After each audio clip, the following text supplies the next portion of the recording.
Assalamualaikum warahmatullahi wabarakatuh. Alhamdulillahirabbil alamin. Wabihi nasta'in ala umurid dunya waddin. Wassalatu wassalamu ala asrafil anbiya wal mursalin wa ala alihi wa sahbihi ajma'in. Amma ba'du. Alhamdulillah, pada kesempatan kali ini kita bisa mempelajari ilmu agama lagi, yaitu pelajaran sejarah kebudayaan Islam dan akidah akhlak. Namun sebelum Ustadz mulai pelajarannya, hendaknya mari kita berdoa bersama dulu dengan membaca Al-Fatihah. Al-Fatihah.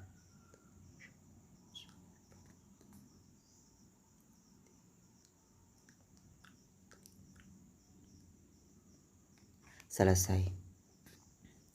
Pada pembelajaran hari ini kita masuk ke bab 5 di halaman 67. Dan bagi kalian yang masih belum memiliki bukunya atau sempat memiliki tapi sudah terhapus dan hilang, kalian bisa mendownloadnya lagi di Google Drive yang linknya sudah Ustadz sediakan di deskripsi video ini. Jadi di bab 5 ini kita akan mempelajari perilaku meneladani sahabat Abu Bakar As-Siddiq. Namun akan Ustadz jelaskan sebagian saja, sisanya kalian baca sendiri di bukunya. Dan akan Ustadz fokuskan ke tentang Isra Mi'raj, yaitu tujuan dan manfaat dari Isra Mi'raj serta kejadian-kejadian apa saja yang sudah dilalui oleh Rasulullah, yang sudah dilihat oleh Rasulullah ketika peristiwa Isra Mi'raj, baik itu yang Rasulullah lalui dari Makkah ke Baitul Maqdis, kemudian dari Baitul Maqdis ke Sidratul Muntaha. Jadi peristiwa apa saja yang Rasulullah alami ketika perjalanan dan ketika Rasulullah naik ke atas, nanti akan Ustadz jelaskan lebih, difokuskan kepada hal tersebut. Jadi di bab 5 yaitu tentang perilaku meneladani sahabat Abu Bakar As-Siddiq. Peristiwa Isra dan Mi'raj. Perjalanan Isra Mi'raj bukanlah perjalanan sederhana dari satu tempat ke tempat yang berbeda. Tidak kurang beberapa ahli menelaah perjalanan spiritual ini merupakan perjalanan istimewa yang tidak semua orang mampu menjalaninya. Bahkan nabi-nabi selain Nabi Muhammad pun tidak ada yang pernah mengalami yang namanya peristiwa Isra Mi'raj ini. Baik dari Nabi Adam, Nabi Nuh, Nabi Isa, Nabi Ibrahim, dan nabi yang lainnya, tidak ada yang pernah mengalami peristiwa yang namanya Isra Mi'raj. Hanya Nabi Muhammad SAW yang pernah mengalaminya. Perjalanan Nabi Muhammad SAW dari Makkah ke Baitul Maqdis, kemudian naik ke Sidratul Muntaha, bahkan melampauinya, serta kembalinya ke Mekah dalam waktu yang sangat singkat, merupakan tantangan terbesar sesudah Al-Quran disodorkan oleh Tuhan kepada umat manusia. Jadi salah satu mukjizat yang Allah berikan kepada Nabi Muhammad selain Isra Mi'raj adalah diberikannya yaitu Al-Quran. Al-Quran adalah mukjizat yang terbesar yang Allah berikan kepada Nabi Muhammad SAW. Peristiwa ini membuktikan bahwa ilmu dan kudrat Tuhan meliputi dan menjangkau bahkan mengatasi segala yang finite atau terbatas dan infinite atau yang tidak terbatas, tanpa batas waktu ataupun ruang. Demikian Profesor Quraish Shihab menuliskan.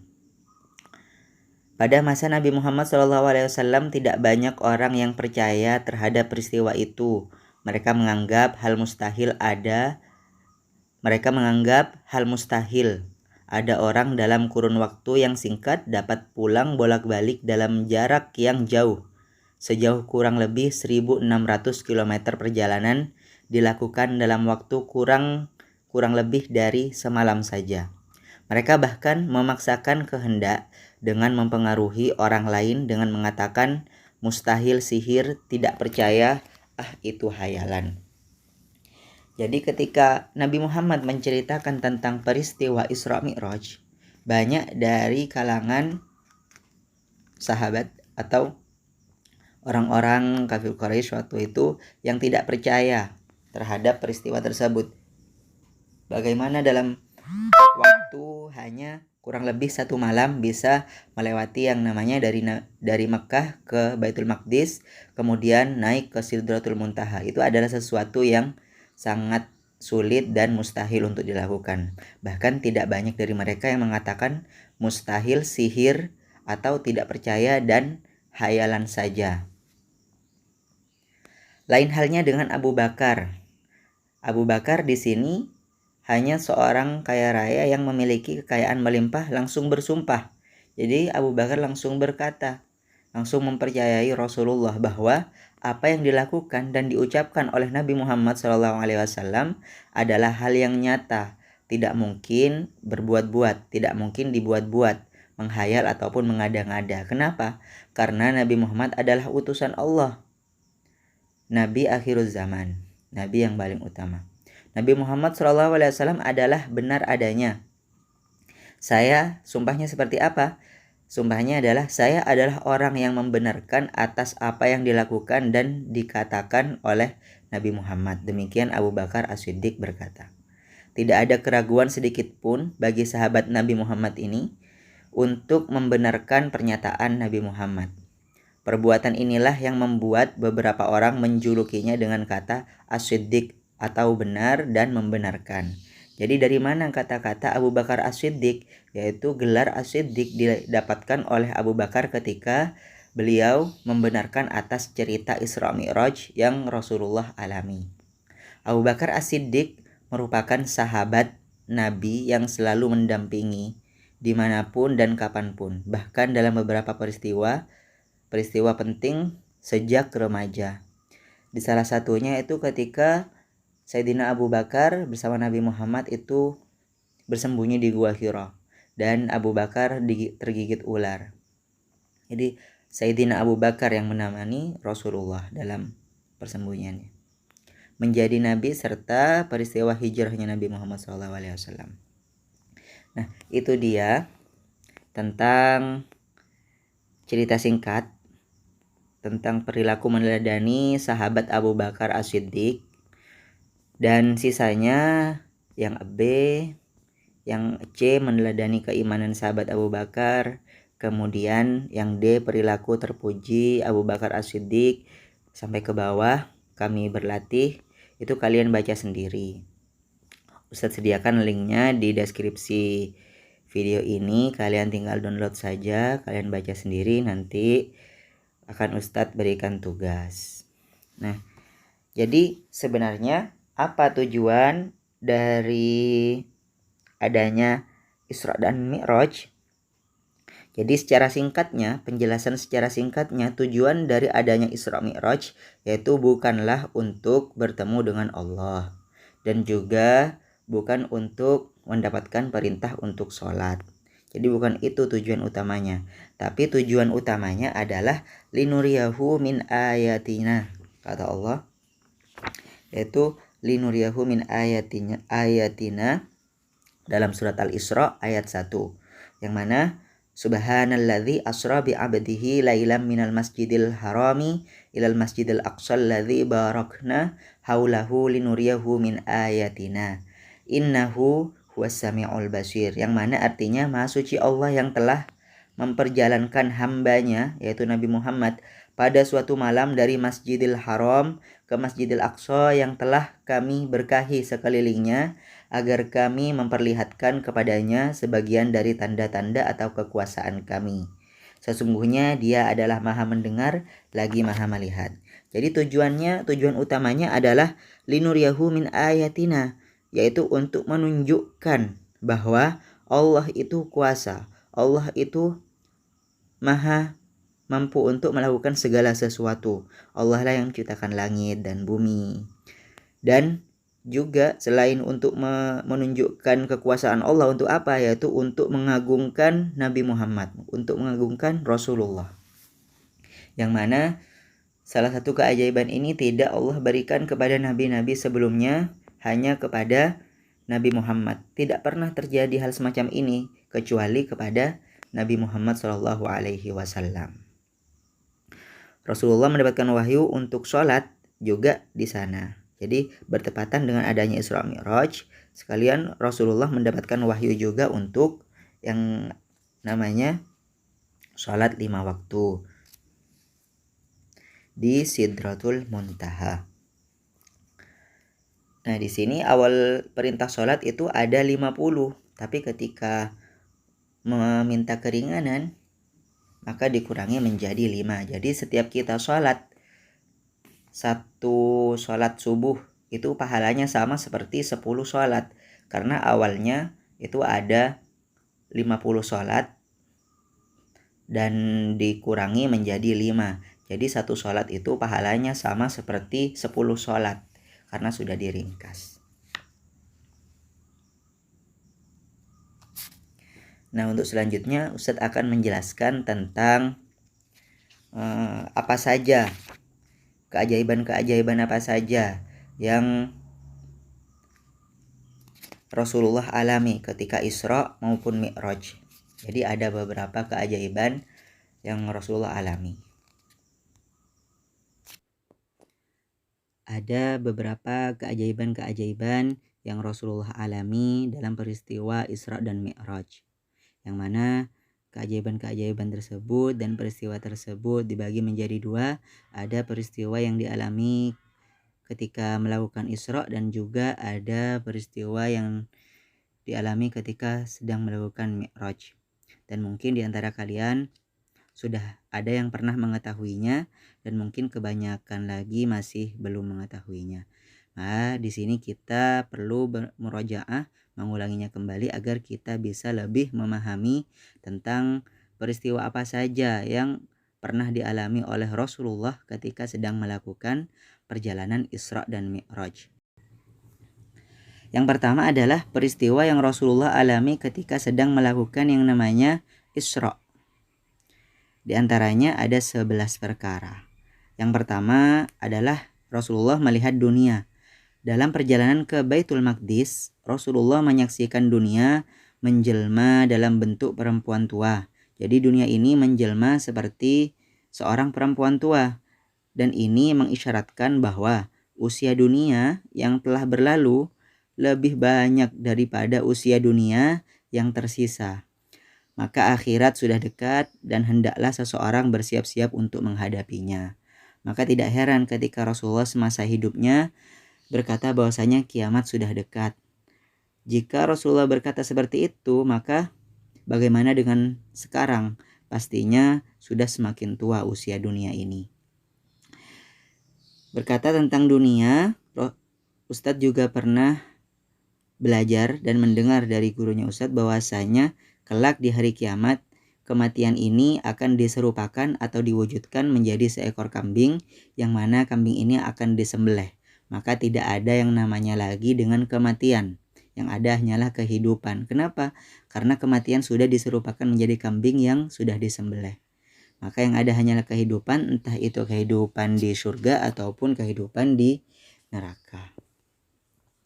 Kemudian yang Rasulullah alami juga nomor 2 dari perjalanan Isra adalah iblis. Rasulullah melihat sesosok makhluk. Makhluk itu yang menyingkir dari bahu jalan seraya memanggilnya. Dia adalah iblis. Jadi iblis ini memanggil Rasulullah. Pada mulanya iblis ini adalah jin muslim. Jadi kenapa kok diganti namanya menjadi iblis? Karena kemudian ia menjadi kafir karena melakukan protes terhadap Allah. Yang mana jin muslim ini menjadi kafir karena protes terhadap Allah dan dirubah namanya menjadi iblis. Karena tidak mau, protesnya tentang apa? Karena tidak mau bersujud, karena tidak mau sujud kepada Nabi Adam. Alasannya karena Nabi Adam terbuat dari tanah, sementara iblis, jin muslim ini terbuat dari api. Allah berfirman dalam surat Al-Kahfi, wa idh qulna lil malaikati isjudu li adama fasajadu illa iblis kana minal jinni fafasaqa an amri rabbih. Yang mana artinya, dan ingatlah ketika kami berfirman kepada para malaikat, sujudlah kalian kepada Adam atau Nabi Adam, maka sujudlah mereka kecuali iblis. Dia adalah dari golongan jin, maka ia mendurhakai perintah Tuhannya. Nah, iblis ini atau jin muslim ini lupa bahwasanya ia juga hambanya Allah. Ia adalah makhluknya Allah yang mana seharusnya ia taat pada perintah Allah. Namun karena dia sombong, dia tidak mau sujud kepada Nabi Adam karena dia terbuat dari api. Dan tidak boleh dikatakan bahwasanya iblis ini adalah ta'awudz al-malaikah atau pemimpinnya malaikat. Kenapa kok bisa dikatakan pemimpinnya malaikat? Karena pada mulanya Ustadz pernah baca dari suatu buku, jin muslim ini disebut juga atau nama lainnya adalah Azazil, yang mana Azazil ini tempatnya adalah di bumi. Jadi kita adalah penduduk setelahnya jin muslim. Jadi penduduk pertama di bumi bukanlah manusia, tapi adalah jin muslim ini atau Azazil ini. Yang mana karena malaikat iri atas ibadahnya, jin muslim ini diangkat oleh Allah ke langit pertama agar para malaikat bisa mencontoh amal ibadahnya. Kemudian setelah dinaikkan ke langit pertama, malaikat di langit kedua iri, akhirnya dinaikkan lagi ke langit kedua. Kemudian malaikat di langit ketiga pun iri, dinaikkan lagi yang namanya Azazil atau jin muslim ini ke langit ketiga. Sampai dia naik ke langit ketujuh dan akhirnya masuk ke surga dan menjadi panutan bagi para malaikat. Namun karena si jin muslim atau Azazil ini tidak mau sujud kepada Nabi Adam, maka tidak boleh dikatakan bahwasanya jin muslim atau iblis ini menjadi pemimpinnya malaikat. Tidak boleh dikatakan ta'awudz al-malaikah, tidak boleh, karena dia sudah protes atau ingkar. Akhirnya setelah hal tersebut, seperti yang kita tahu, jin muslim ini akhirnya diturunkan dan menjadi kafir dan dirubah namanya menjadi iblis, diturunkan ke bumi dan hendak dimasukkan ke neraka. Namun iblis ini meminta permohonan kepada Allah agar diberikan kesempatan untuk mengganggu umat manusia agar masuk bersamanya ke neraka, mengganggu kita umat-umat manusia keturunan Nabi Adam. Kemudian yang nomor 3 yang Rasulullah alami ketika perjalanan Isra, Rasulullah mencium bau wangi dari kuburan tukang sisir. Tukang sisir ini adalah tukang sisirnya putrinya Fir'aun. Jadi ketika putrinya Fir'aun ini disisir oleh tukang sisir ini, sisirnya jatuh. Dia adalah Masyitoh, yang mana ketika sisirnya jatuh, Masyitoh tidak sengaja bilang Bismillah. Karena ucapan Bismillah tersebutlah akhirnya putri Fir'aun ini menyadari bahwasanya si Masyitoh tidak menyembah Fir'aun lagi, melainkan menyembah Allah. Akhirnya Fir'aun pun murka karena ada di kerajaannya yang tidak menyembah kepadanya. Akhirnya Masyitoh dan juga keluarganya ini dilemparkan ke air yang mendidih. Seperti itu. Kemudian peristiwa Isra Mi'raj dari Isra yang nomor 4 adalah mujahid atau orang yang berjihad, berperang di jalan Allah. Rasulullah juga melihat sekelompok orang yang menanam dalam satu hari dan memanennya pada hari berikutnya. Jibril berkata padanya, mereka adalah orang-orang yang berjihad di jalan Allah. Dan juga yang nomor 5 adalah para khutbah al-fitnah. Rasulullah melihat orang-orang yang digunting lidah dan bibirnya. Mereka digunting lidah dan bibirnya dengan menggunakan gunting-gunting yang terbuat dari api neraka. Jibril berkata, mereka adalah para penceramah penebar fitnah, yakni yang berceramah menyebarkan keburukan dan fitnah. Jadi itu adalah hukumannya. Kemudian peristiwa Isra yang nomor 6 adalah orang yang berbicara dengan perkataan yang menimbulkan bahaya dan juga fitnah.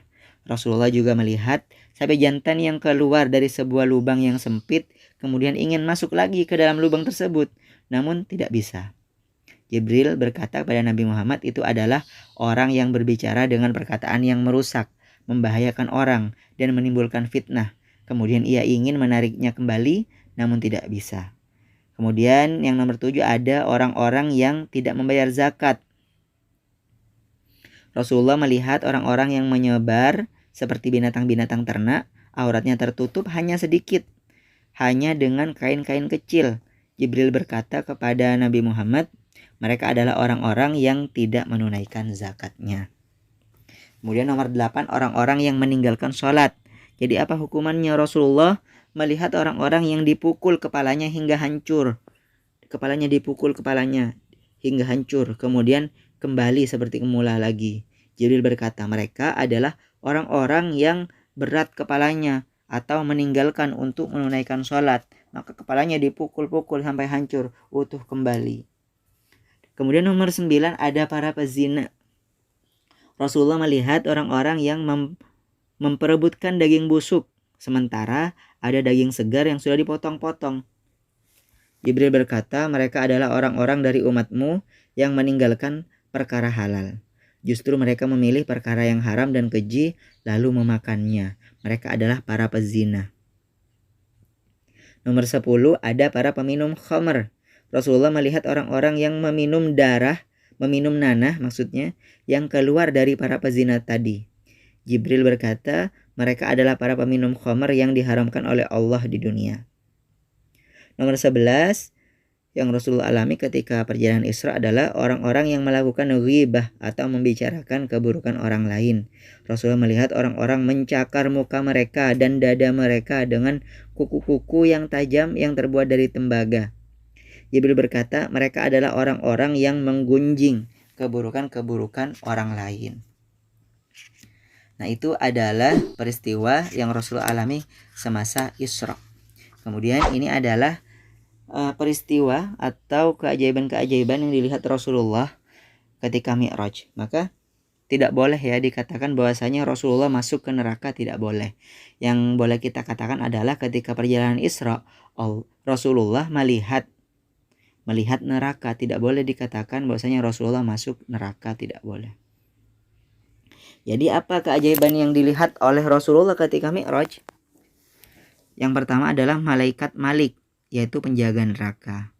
Di antara keajaiban yang dilihat oleh Nabi Muhammad pada malam tersebut adalah malaikat Malik, yaitu penjaga neraka. Malaikat Malik tidak tersenyum kepada Rasulullah. Maka Rasulullah bertanya kepada Jibril, kenapa Rasulullah tidak melihat malaikat Malik tersenyum kepadanya, padahal yang lainnya tersenyum kepada Nabi Muhammad. Maka malaikat Jibril menjawab, malaikat Malik belum pernah tersenyum sejak diciptakan oleh Allah. Seandainya malaikat Malik tersenyum kepada seseorang, niscaya ia akan tersenyum kepadamu. Dan mungkin ini disebabkan karena malaikat Malik selalu melihat hamba-hambanya Allah yang disiksa di neraka. Nomor 2 adalah Al-Bait Al-Ma'mur. Di langit ke-7 itu ada Al-Bait Al-Ma'mur. Rasulullah melihat Al-Bait Al-Ma'mur, rumah yang dimuliakan bagi para malaikat penduduk langit. Di Al-Bait Al-Ma'mur seperti halnya Ka'bah bagi penduduk bumi, yaitu jika kita di sini yang sangat agung adalah Ka'bah, di langit yang sangat agung adalah Al-Bait Al-Ma'mur, seperti itu. Setiap hari Al-Bait Al-Ma'mur dimasuki 70.000 malaikat yang melakukan sholat di sana. Kemudian mereka keluar dan tidak pernah kembali lagi selamanya. Kemudian keajaiban yang dialami oleh Rasulullah ketika Mi'raj yang nomor 3 adalah Sidratul Muntaha. Sidratul Muntaha adalah pohon besar yang sangat indah, sehingga tidak ada seorang pun dari makhluk yang mampu menyifatinya atau menjelaskan keindahannya secara detail. Dikerumuni kupu-kupu dari emas, akarnya di langit ke-6 dan menjulang tinggi hingga melewati langit ke-7, bahkan lebih lagi ke atasnya. Dan juga yang dilihat oleh Rasulullah adalah surga. Surga merupakan tempat penuh keselamatan dan kenikmatan yang abadi. Surga sekarang sudah ada, terletak di atas langit ke-7. Terpisah darinya di surga terdapat nikmat-nikmat khusus yang Allah sediakan khusus bagi orang-orang muslim yang bertakwa. Kemudian yang Rasulullah lihat juga yang nomor 5 adalah Al-Arsh. Kemudian Rasulullah melihat Al-Arsh yang merupakan makhluk Allah yang paling besar ukurannya. Di sekeliling Arsh terdapat para malaikat yang sangat banyak dan tidak ada yang mengetahui jumlah mereka kecuali Allah. Kemudian yang Rasulullah lihat juga nomor 6 adalah sampainya Rasulullah ke sebuah tempat yang tinggi sehingga ia mendengar suara pena malaikat. Jadi para malaikat mencatat ya. Setelah dari Sidratul Muntaha, Rasulullah meneruskan perjalanannya tanpa ditemani Jibril. naik hingga ke tempat yang tinggi di sana. Rasulullah mendengar suara pena yang digunakan oleh para malaikat untuk menyalin dari lauh al-mahfuz ke lembaran-lembaran catatan mereka, yaitu mencatat takdir-takdir. Jadi takdir itu dibagi dua, ada takdir mubrom, ada takdir yang tidak diketahui oleh malaikat. Sedangkan cerita yang disebutkan oleh sebagian orang bahwa Rasulullah dan Jibril sampai ke suatu tempat, lalu Jibril berkata, "Teruskan perjalanan sendiri tanpa ku temani, karena jika aku meneruskan perjalanan, niscaya aku akan terbakar. Dan jika engkau meneruskan sendiri, maka engkau akan sampai." Cerita ini dan semacamnya adalah kebohongan dan batil. Jadi tidak boleh diceritakan secara mendetail seperti ini. Yang boleh kita ketahui hanyalah malaikat Jibril hanya mengantarkan Rasulullah sampai Sidratul Muntaha, dan setelah dari Sidratul Muntaha Nabi Muhammad meneruskan perjalanannya sendiri tanpa ditemani malaikat Jibril. Kemudian yang nomor 7 adalah Rasulullah mendengar kalam Allah. Rasulullah mendengar perkataan Allah yang zati, yang azali dahulu. Jadi artinya azali itu dahulu, dan abadi. Sudah umum diketahui di kalangan ahlu sunnah wal jamaah bahwasanya kalam Allah yang merupakan sifat zatnya adalah qadim dan azali, ada tanpa permulaan, tidak seperti kalam atau pembicaraan makhluknya, tidak sama pembicaraannya atau perkataannya seperti kita yang bermula kemudian berakhir. Jadi perkataan kita ada permulaannya dan juga akhirnya, sementara perkataan Allah tidak seperti itu. Kalam Allah Subhanahu wa taala azali, bukan suara, bukan huruf, dan bukan bahasa. Karena bahasa, huruf, dan juga suara adalah miliknya makhluk. Mustahil Allah bersifat dengan sifat-sifat yang diciptakan kepada makhluk. Jika kalian ingin mempelajarinya lebih detail, silahkan kalian chat pribadi kepada Ustadz tentang hal ini. Kemudian yang nomor 8 yang Rasulullah alami ketika perjalanan Mi'raj adalah Rasulullah melihat Allah. Melihat Allah dengan hatinya, bukan dengan matanya.